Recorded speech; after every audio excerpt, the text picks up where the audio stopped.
ADDIE के बाद हमें पता होना चाहिए अश्योर। तो अश्योर में भी पर्टिकुलर फुल फॉर्म रहेगी जो हमें याद रखनी है।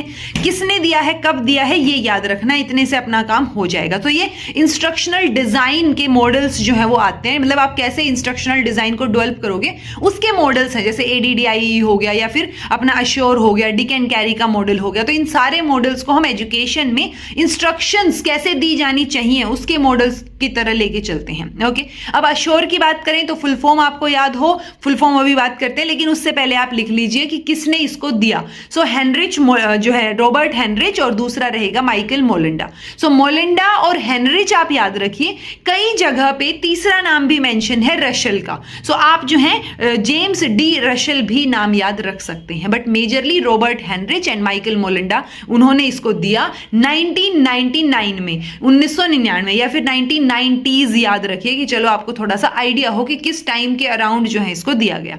अब आती है इसकी फुल फॉर्म की बात। अश्योर की फुल फॉर्म मेंशन कर लीजिए, बिकॉज अश्योर में हम मल्टीमीडिया का इस्तेमाल करते हैं। So it integrates media and technology to enhance learning. Okay, so learning के एनहेंसमेंट के लिए यहाँ पे मल्टीमीडिया मीडिया का यूज हो रहा है। तो इसलिए ये क्वेश्चन कई बार पूछा जाता है कि कौन से मॉडल में मीडिया या टेक्नोलॉजी की बात की गई है, तो अश्योर मॉडल में की गई है। ओके, अश्योर में भी वही सीक्वेंस रहेगी जैसे हमने ADDIE में बात की थी। सो पहला ए जो है वो एनालाइज करेगा किसको, लर्नर्स को। ऑब्वियसली एजुकेशन में है तो एनालाइज लर्नर्स। देन आपका आता है एस, तो स्टेट ऑब्जेक्टिव्स, यानी ऑब्जेक्टिव्स बनाइए। देन आप सिलेक्ट कीजिए मेथड, मीडिया एंड मटीरियल। सो तीसरा स्टेप हो जाएगा select method, media and material. ये मीडिया जो है ये यहां पे हाईलाइट का पॉइंट रहेगा इस पूरे मॉडल में।